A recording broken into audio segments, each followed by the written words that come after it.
ശബരിമല സ്വർണ്ണ കവർച്ച SIT തലവൻ SP ശശിധരൻ സന്നിധാനത്തേക്ക് പുറപ്പെട്ടു. പമ്പയിൽ നിന്ന് SP ഉൾപ്പെടെയുള്ള സംഘം മലകയറി തുടങ്ങി. സന്നിധാനത്ത് നിന്ന് SIT പരിശോധന നടക്കും. വിവരങ്ങളുമായി ഗോകുൽ രമേശ് ഒപ്പം ചേരുന്നുണ്ട്. ഗോകുൽ, വളരെ നിർണായകമായൊരു ദിവസമാണ്.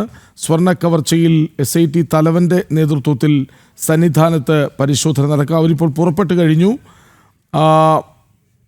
അധികം വൈകാതെ സന്നിധാനത്തെത്തുമെന്ന് ഉറപ്പാണ്. പരിശോധന ഇന്നു തന്നെ നടക്കുമെന്നാണ്.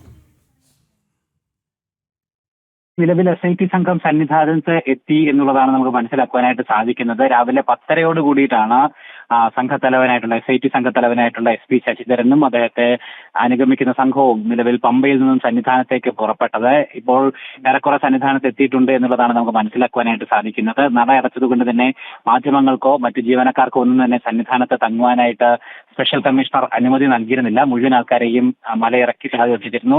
അതുകൊണ്ട് തന്നെ ഈ അന്വേഷണം വളരെ രഹസ്യാത്മകമായി തന്നെ നടക്കും. മറ്റ് മാധ്യമങ്ങൾക്കൊന്നും തന്നെ അങ്ങോട്ടേക്ക് പ്രവേശനമില്ല.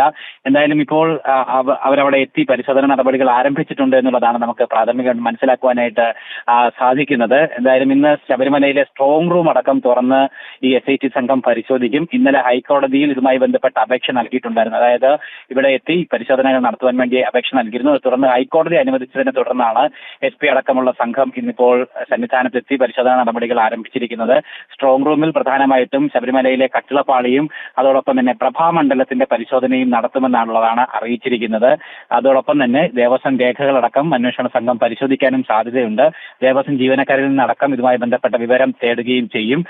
നിലവിൽ ഈ SIT SP അടക്കമുള്ള സംഘത്തോടൊപ്പം തിരുവാഭരണം കമ്മീഷണർ അടക്കമുള്ള ദേവസ്വം ഉദ്യോഗസ്ഥരും ഉണ്ട്. ദേവസ്വത്തിന്റെ മറ്റ് ജീവനക്കാരടക്കമുള്ള ആളുകളുണ്ട്. ഒപ്പം ഇത് പരിശോധിക്കുന്നതിന് വേണ്ടിയിട്ടുള്ള സാങ്കേതിക വിദഗ്ധരെ കൂടി സംഘത്തിൽ ഉൾപ്പെടുത്തിയിട്ടുണ്ട്. കൊച്ചിയിൽ നിന്ന് വന്നിട്ടുള്ള സാങ്കേതിക വിദഗ്ധർ സംഘം കൂടി ഉണ്ട് എന്നുള്ളതാണ് നമുക്ക് മനസ്സിലാക്കുവാനായിട്ട് സാധിക്കുന്നത്. ശബരിമല സ്വർണ്ണ കവർച്ച കേസ് അന്വേഷിക്കുന്ന SIT തലവൻ SP ശശിധരൻ അടക്കമുള്ളവർ സന്നിധാനത്തെത്തി എന്നാണ് മനസ്സിലാക്കുന്നത്. അവിടെ മാധ്യമ പ്രവർത്തകർക്ക് തുടരാൻ അനുമതിയില്ല. അതുകൊണ്ട് തന്നെ കൃത്യമായ വിവരങ്ങൾ പിന്നാലെ എത്തിക്കാം. വിവരങ്ങൾ നൽകുകയായിരുന്നു ഗോകുൽ രമേശ്.